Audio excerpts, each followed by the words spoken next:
자, 이제 드디어 우리가 구문론으로 들어왔습니다.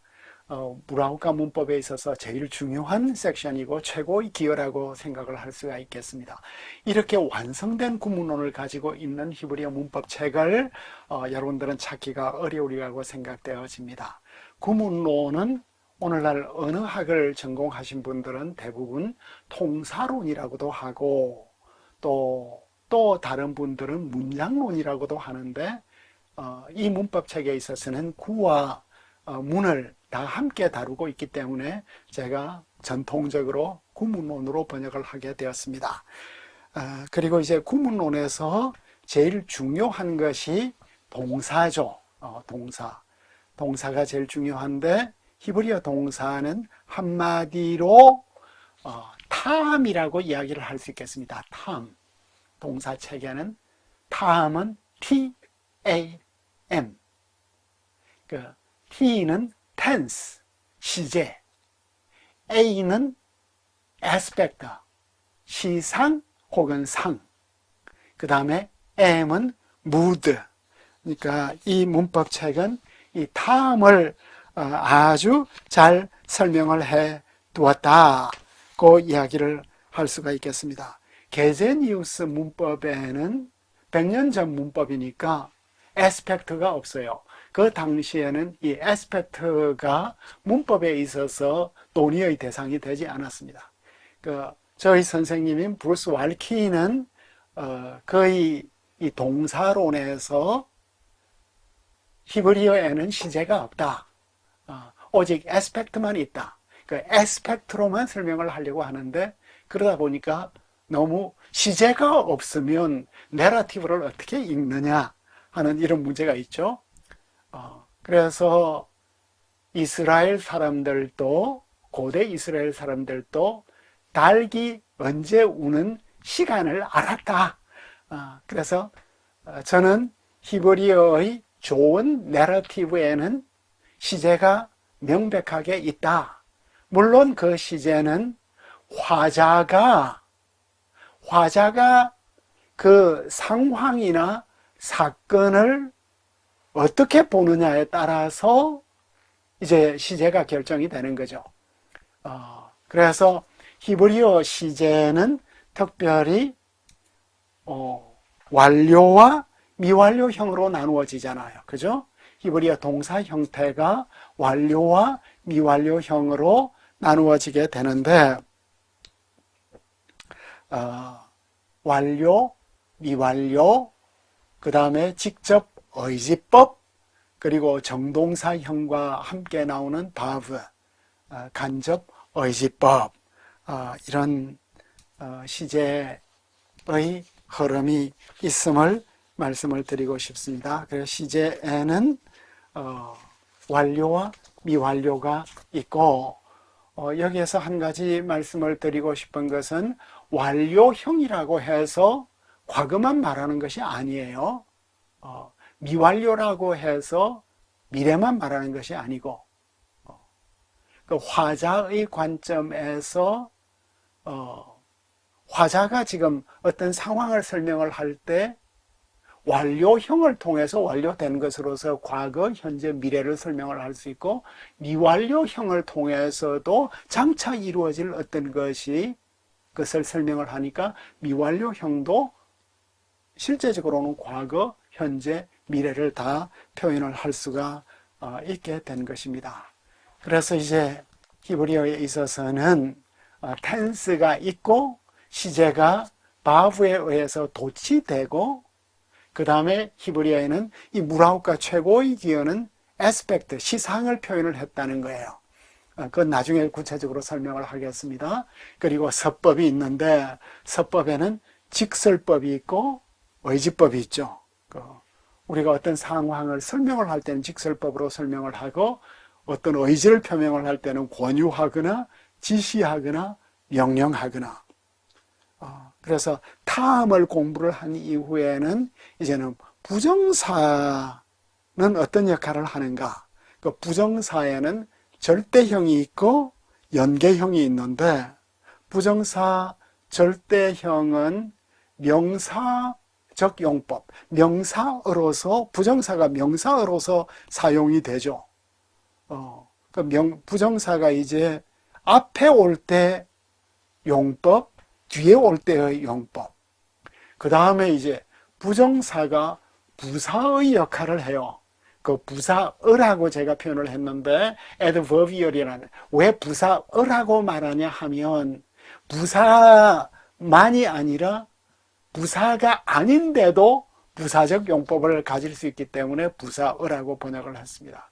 그 다음에 동사적 용법이 있고, 연계형의 형태는 부정사 절대형하고 또 달라지죠. 그래서 부정사 연계형도 명사의 용법이 있고, 부사의 용법이 있고, 동사적 용법이 있고.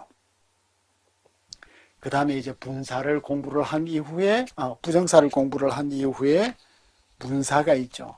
수로도 사용이 되고, 수식으로도 사용이 되고. 그 다음에 분사에는 능동 분사도 있고, 수동 분사도 있고. 그리고 분사에도 절대형으로 사용되는 분사도 있고, 연계형으로 사용되는 분사도 있습니다. 그 다음에 이제 히브리어에 있어서 제일 중요한, 문법적으로 중요한 게 격이 되겠습니다. 히브리어에는 격 표시가 다 사라졌잖아요. 그죠?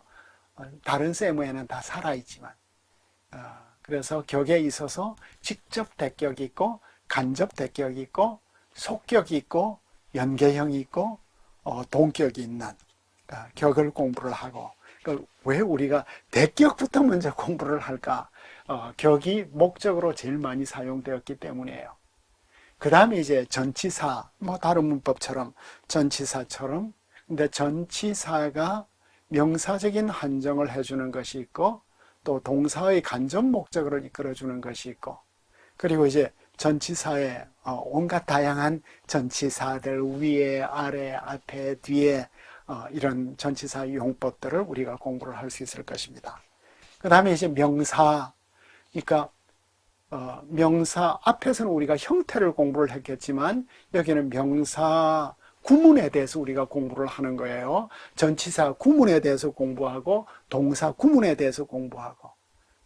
그래, 명사 구문에 있어서는 먼저 명사의 성이 뭐냐, 남성이 꼭 남자를 가리키는가, 여성도 남성을 가리킬 수 있냐, 그리고 단수와 복수와의 관계, 그리고 복수 형태의 의미, 그리고 명사가 한정을 하기도 하고 비한정을 하기도 하는데, 정관사와 함께 붙었을 때, 또 동격에서의 한정, 그리고 속격 그룹에서의 한정, 전미사가 이제 붙을 때 한정, 그리고 형용사는 늘 명사하고 같이 공부를 하죠.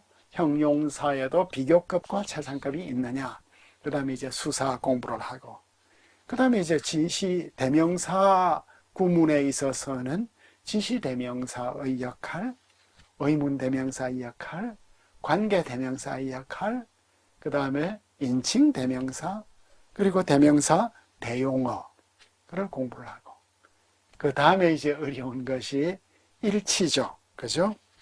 형용사가 이제 뒤따라 나오는 것과 어떻게 일치하는가, 그리고 인칭 대명사는 어떻게 일치하는가, 그리고 동사의 일치, 그리고 인칭의 일치, 그리고 중성은 어떻게 표현되는가 하는 이런 것들을 일치해서 따로 공부를 하게 될 것입니다. 그 다음 마지막으로 우리가 절을 공부를 하는데, 절. 문장은 많은 절로 이루어져 있죠. 명사만 나오는 명사절이 있고, 동사를 중심으로 짜여진 동사절이 있고, 그 다음에 이제 히브리어에 카수스 펜덴스라고 하는 고리형이 있어요. 절은.